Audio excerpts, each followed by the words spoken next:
Okay, सो इससे पहले हम लोग यहाँ तक डिस्कस कर चुके थे कि हमारे पास प्राइम मॉडल फॉलिकल बन गया है।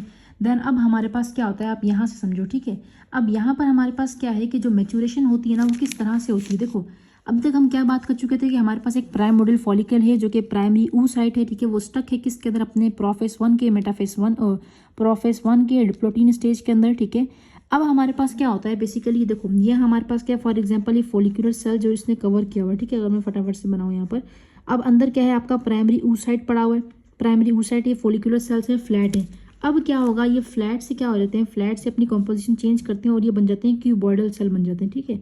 ये क्या बन जाएंगे, क्यूबॉइडल बन जाएंगे। प्राइमरी oocyte अब भी अंदर ही है।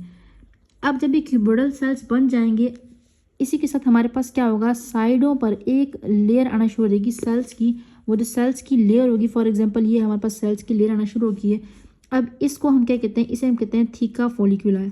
अब थीका फॉलिकुलाई की ज़रूरत क्या हुई, थीका फॉलिकुलाई की ज़रूरत ये हुई कि हमारे पास क्या होता है, जो ओवरी का साथ में कनेक्टिव टिश्यू होगा ना, यहाँ पर जो ओवरी, लाजमी सी बात है, सारा प्रोसेस हो ये ओवरी के अंदर आए। ओवरी के अंदर जो कनेक्टिव टिश्यू है उसे सेपरेट करने के लिए हमारे पास क्या होता है, सेल्स की एक लेयर बन जाती है जिसे हम कहते हैं थीका फॉलिकुलाई, ठीक है।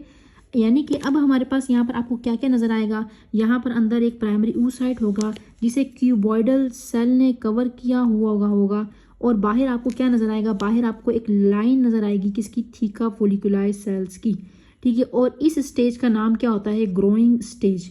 अगर आप यहाँ पर देखो तो इसका नाम क्या होगा, ग्रोइंग फॉलिकल यानी ग्रोइंग स्टेज हो जाएगी। और यहाँ पर हमारे पास क्या बन गया, प्राइमरी oocyte था। प्राइमरी oocyte से क्या हुआ, जो हमारे पास फॉलिक्यूलर सेल्स थे उन्होंने खुद को फ्लैट से क्यूबॉइडल की तरह चेंज कर लिया। और यहाँ पर हमारे पास क्या होना शुरू हो गया, यहाँ पर एक थीका फॉलिकुलर स्टेज आना, थीका फॉलिकुलाई बनना शुरू हो गया, ताकि सराउंडिंग जो कनेक्टिव टिश्यू है ओवरीज का, उससे जो ना वो हमारा जो ग्रोइंग फॉलिकल है वो अलग हो सके। तो याद रखिएगा कि बहुत से सारे के सारे सेल जब मेच्योर होते हैं, जब सॉरी सारे के सारे सेल जब बेबी की बर्थ होती है, फीटस जो बोर्न करता है, एंड जो फर्स्ट हमारे पास जो मतलब बेबी होती है ना, उसमें क्या होता है, उसमें टिल हमारे पास टिल प्यूबर्टी कोई प्रोसेस नहीं होता। सारे के सारे इसी स्टेज के अंदर डिप्लोटीन प्राइमरी फॉलिकल यानी कि डिप्लोटीन स्टेज के अंदर जो प्राइमरी oocyte होते हैं वो स्टक होते हैं। लेकिन जैसे ही प्यूबर्टी आती है, जैसे ही प्यूबर्टी होती है तो फिर क्या होना शुरू होता है, जो प्रोसेस जो मैंने बताया कि क्या होता है कि वो क्यूबॉइडल सेल बन जाते हैं। फिर जो हमारे पास सिंपल फ्लैट एपिथेलियल सेल इसे कवर कर लेते हैं और इस ओवरऑल स्ट्रक्चर को हम क्या कहते हैं, हम इसे कहते हैं ग्रोइंग स्टेज। फिर ग्रोइंग स्टेज के बाद क्या होता है कि जो हमारे पास ये जो क्यूबॉइडल सेल है ना, ये खुद को मल्टीप्लाई कर लेते हैं। लाजमी सी बात है कि अगर ये एक लेयर है तो मल्टीप्लाई करेंगे तो बहुत सारी लेयर्स बन जाएंगी। तो इसलिए हम कह रहे हैं कि स्ट्रेटिफाइड जो हमारे पास एपिथेलियल की एक लेयर बन जाएगी, उस स्ट्रेटिफाइड एपिथेलियल लेयर को हम क्या कहेंगे, फॉर एग्जांपल वो क्यूबॉइडल सेल था, अब इस क्यूबॉइडल सेल ने खुद को क्या करना शुरू कर दिया, मल्टीप्लाई करना शुरू कर दिया। अब इस तरह से मुकम्मल तौर पे हमारे पास यहाँ पे सेल्स आ जाएंगे। इनको हम कह रहे हैं, सारे के सारे सेल्स को हम कह रहे हैं ग्रैन्युलोसा सेल्स, ठीक है। इसके अलावा हमारे पास अंदर क्या हुआ है, अंदर हमारे पास क्या मौजूद है, अभी भी अंदर हमारे पास प्राइमरी oocyte मौजूद है, जो मैं पहले ही बात कर चुकी हूँ, जो मैं पहले ही बात कर चुकी हूँ कि मियोसिस 1 के डिप्लोटीन स्टेज 1 के अंदर फंसा हुआ है, ठीक है, बेचारा रो रहा है वहां पर। और इसके अलावा बाहर हमारे पास क्या बन चुका है, ये थीका फॉलिकुलाई बन चुके हैं। अब हमारे पास क्या होता है कि ये जो ग्रैन्युलोसा सेल बना है, ये जो ग्रैन्युलोसा सेल है, ये सेल और जो प्राइमरी oocyte इटसेल्फ है, ये क्या करते हैं, एक ग्लाइकोप्रोटीन का मैट्रिक्स या फ्लूइड या समथिंग ग्लाइकोप्रोटीन मटेरियल को सेक्रीट करते हैं। जब ये हमारे पास क्या है, क्या नाम है इसका, ये हमारे पास है प्राइमरी oocyte, ठीक है, ये भी सेक्रीट करेगा यहाँ पर, ठीक है, अपने बाहर आउटसाइड की तरफ सेक्रीट करेगा। जबकि जो ग्रैन्युलोसा सेल होंगे वो अपने इनर साइड की तरफ सेक्रीट करेंगे यहाँ की तरफ। तो हमारे पास एक लेयर बन जाएगी ग्लाइकोप्रोटीन के स्ट्रक्चर की, और उसका नाम हम क्या देते हैं, उसको हम कहते हैं जोना पेल्यूसिडा, ठीक है। क्या नाम देते हैं उसे, हम जोना पेल्यूसिडा कहते हैं। और ये किसके कॉम्बिनेशन से बना है, ये रिलीज हुआ है प्राइमरी oocyte सेल से। इसी के अलावा हमारे पास जो आउटर ग्रैन्युलोसा सेल की कवरिंग है उन्होंने रिलीज किया, ठीक है। अब ये जो स्टेज हमारे पास कहलाता है ना, ठीक है, वो स्टेज जिसके अंदर हमारे पास क्या है कि हमारे पास एक प्राइमरी oocyte है, ये क्या है, प्राइमरी oocyte है जो कि अपने डिप्लोटीन स्टेज के अंदर स्टक है। फिर हमारे पास बाहर एक ग्रैन्युलोसा सेल की लेयर है जिन्होंने अपने अंदर से सेक्रेट किया ग्लाइकोप्रोटीन को, प्राइमरी oocyte ने बना दी एक लेयर। यहाँ पे इतनी वाजे नहीं है लेकिन ये रेड नुमा जो नजर आ रहा है ना, ये देखिए, ये रेड, ये हमारे पास क्या है, देखिए ये है जोना पेल्यूसिडा, ठीक है। और हमारे पास जो बाहर की लेयर है जिसका नाम क्या होता है, जिसे हम कह रहे हैं थीका फॉलिकुलाई, वो अभी तक ग्रो कर रहे हैं, ठीक है। आगे हमारे पास क्या होता है, आगे हमारे पास ये होता है कि फॉर एग्जांपल ये सारे के सारे ग्रैन्युलोसा सेल थे। अब क्या होता है कि इसके अंदर एक फ्लूइड भरना शुरू हो जाता है इन सेल के दरमियान में। देखो फॉर एग्जांपल यहाँ पर बहुत सारे सेल हो, ठीक है, ये बहुत सारे सेल हो, ठीक है। अगर मैं क्या करूँ, वाटर इसके अंदर डाल दूँ, क्या हो जाएगी, सेल एक साइड पर होना शुरू हो जाएंगे। ऐसे ही यहाँ पर भी एक सीन हुआ और एक फ्लूइड फिल्ड कैविटी बन गई। इस कैविटी का नाम ही होता है एंट्रम, यानी कि जब फ्लूइड आ गया तो इस कैविटी को, जो फ्लूइड फिल्ड कैविटी छोटा सा हिस्सा बन गया, इसे मैंने नाम दे दिया एंट्रम।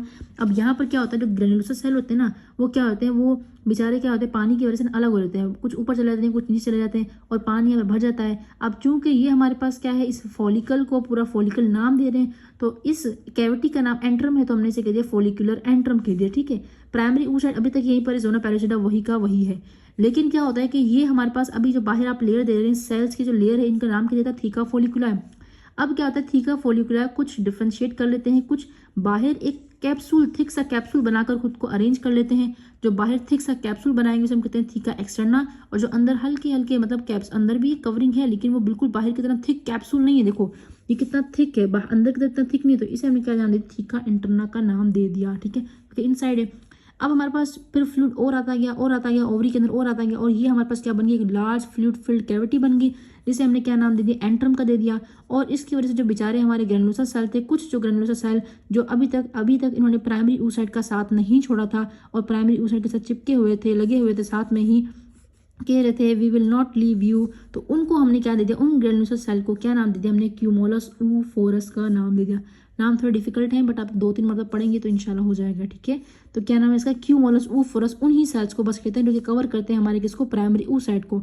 अब हमारे पास ये जो स्टेज थी, इसको हमने नाम दे दिया है वेजिकुलर या फिर एंट्रल स्टेज, एंड इसको हमने क्या नाम दे दिया है, अब यहाँ पर हमारे पास इसे हम कहते हैं मेच्योर फॉलिकल या फिर ग्रेफिन फॉलिकल कहते हैं। लेकिन इसके ग्रेफिन फॉलिकल कहने से पहले आपको एक बात पता होनी चाहिए कि जो प्राइमरी oocyte है, ये क्या होता है, अंडर द इन्फ्लुएंस ऑफ जो हमारे पास क्या होता है, जो हमारे पास ल्यूटिनाइजिंग हार्मोन होता है, ल्यूटिनाइजिंग हार्मोन के इन्फ्लुएंस में क्या होता है, ये जो हमारे पास क्या नाम है इसका, जो ग्रेनुलोसा सेल्स है, सॉरी, जो हमारे पास प्राइमरी oocyte है, जो हमारे पास डिप्लोटीन स्टेज के अंदर स्ट्रक था, डिप्लोटीन स्टेज के अंदर स्ट्रक था, अब ये क्या करेगा, ये बिफोर 4 आवर्स ऑफ ओव्यूलेशन क्या करने लगेगा, ये अपनी मियोसिस 1 को कंप्लीट करेगा, मियोसिस 1 को। ठीक है, अब ये क्या करेगा, अपनी मियोसिस 1 को कंप्लीट कर ली इसने, देन मियोसिस 2 को क्या करेगा, ये स्टार्ट कर देगा। लेकिन मियोसिस 2 को जब ये स्टार्ट करेगा तो ऐसे कैसे सारी मियोसिस 2 को स्टार्ट कर सकता है और कंप्लीट कर सकता है, तो इसी वजह से क्या होता है, इसको मेटाफेज के अंदर क्या कर देता है, कैद कर दिया जाता है कि तुमने इससे आगे नहीं बढ़ना। तो ये मेटाफेज के अंदर स्टक हो रहता है, कब, बिफोर 3 आवर्स। करेक्ट कीजिएगा कि 3 आवर्स, एमसीक्यूज के लिए इंपॉर्टेंट है, 3 hours of evolution in the presence of luteinizing hormone. क्या होता है हमारे पास, जो मियोसिस 2 के अंदर मेटाफेज के अंदर हमारा जो oocyte होता है वो स्टक हो जाता है। अब हमारे पास क्या है, इस तरह के जो सेल हैं जो हमारे पास हम जो मियोसिस 2 को कर चुके हैं और हमारे पास मियोसिस 1 को कर चुके हैं और मियोसिस 2 के जो है मेटाफेज के अंदर स्टक हो चुके हैं, इनका नाम हम क्या देते हैं, इन सेल्स को हम कहेंगे सेकेंडरी oocyte। मतलब क्या है, मेरा कहने का मतलब ये है कि अब हमारे पास क्या होता है, जब प्राइमरी, देखो प्राइमरी फर्स्ट मियोसिस होती है ना, जब मियोसिस में क्या होता है, जब हमारे पास 1 मियोसिस होगी तो उसके 2 डॉटर सेल बनेंगे, एक हमारे पास मेच्योर होगा, एक पोलर बॉडी होगी। पोलर बॉडी का मतलब क्या होता है, अगर मेरे को मौका मिले मैं जरूर मियोसिस पे वीडियो बनाऊंगी, कि पोलर बॉडी का मतलब है कि इसके पास साइटोप्लाज्म बहुत कम गया। जब साइटोप्लाज्म कम गया, दूसरे के पास साइटोप्लाज्म ओके गया, तो उसको हमने नाम दे दिया ये ओके है, लेकिन ये पोलर बॉडी एक पोलर बॉडी बन गई। मियोसिस 1 के अंदर ये होता है, तो जब एलएच का सर्च होता है मियोसिस 1 के अंदर ये 2 बॉडीज बन गई, यहाँ पर भी यही कहा जा रहा है। ठीक है, हमारे पास क्या हुआ, अनइक्वल साइज की थी, बिकॉज के साइटोप्लाज्म नहीं रिसीव हो चुका, इसी वजह से एक पोलर बॉडी बन गई है। अब हमारे पास क्या होगा, जो हमारे पास ये जो बॉडी बनती है ना, क्या लिखा हुआ देखें, ये कह रहा है कि जो हमारे पास पोलर बॉडी बनती है वो कहाँ पर चली जाएगी, जोना पैलिसिडा और cell membrane of secondary oocyte। ये सेकेंडरी oocyte बन गया। अब ये सेकेंडरी oocyte जिसने मियोसिस 1 कर ली, उसे सेकेंडरी oocyte हमने कह दिया। अब क्या होगा, जोना पैलिसिडा और उस सेकेंडरी oocyte के दरमियान में सेकेंडरी पोलर बॉडी पड़ी हुई मिलेगी। इफ़ यू विल फोकस, तो हमारे पास यहाँ पर ये देखें, ठीक है, यहाँ पर मतलब इन दोनों के दरमियान होगी।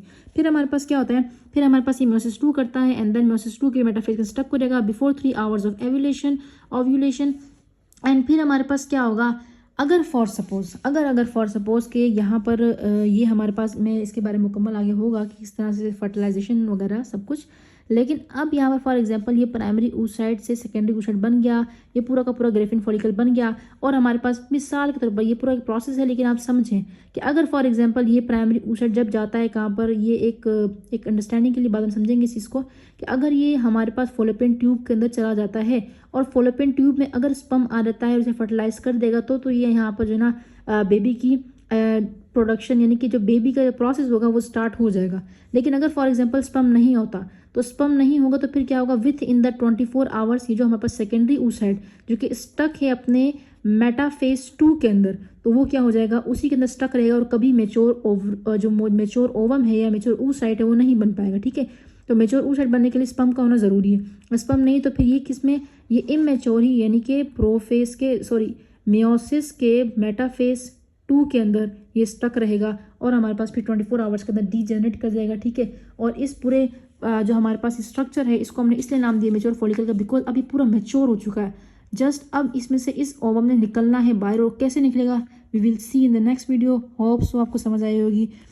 लेकिन उससे पहले आप एक और चीज़ देख लीजिए कि यहाँ पर हमारे पास क्या है, फॉर एग्जाम्पल ये प्राइमरी oocyte है। ठीक है, अब हमारे पास क्या करता है, प्राइमरी oocyte मैंने बताया क्या करेगा, प्राइमरी oocyte अपनी करेगा मियोसिस को कंप्लीट, किसके सर्ज में, LH के सर्ज में। जब ये LH के सर्ज में मियोसिस को कंप्लीट करेगा तो हमारे पास मियोसिस का रिजल्ट क्या होता है, एक पोलर बॉडी होगी और एक हमारे पास क्या होगा, एक बन जाएगा हमारे पास सेकेंडरी oocyte।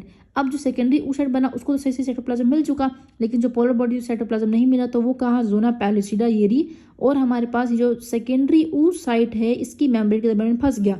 अब फिर हमारे पास क्या होगा, फिर हमारे पास अगेन से जो है ना, ये जो बाहर वाले सेल्स हैं ये हमारे पास क्या है, ये ग्रेनुलोसा सेल्स हैं। ठीक है, फिर अगर तो हमारे पास आगे प्रोसेस होता है तो ये हमारे पास क्या होगा कि हमारे पास जो फर्स्ट पोलर बॉडी वो भी डिवाइड करेगी, एंड देन ये प्रोसेस फर्टिलाइजेशन अगर होती है तो क्या होगा, फिर जो सेकेंडरी oocyte होगा वो भी अपनी डिवीजन कंप्लीट करेगा। इसी के अलावा जो पोलर बॉडी होगी वो अपनी भी डिवीजन करेगी। पोलर बॉडी से दो, देखो पोलर बॉडीज भी खुद को डिवाइड करी, देखो जरा गौर से देखो। तो अब हमारे पास क्या है, पहले तो इसने क्या कि मियोसिस 1 को कंप्लीट कर लिया। ठीक है, 2 बॉडीज बन गई। अब दोनों ने ही मियोसिस 2 को स्टार्ट कर दिया है, दोनों ने ही मियोसिस 2 को स्टार्ट किया और कहाँ पर आकर स्टक हो गए, मेटाफेज के स्टक हो चुके हैं।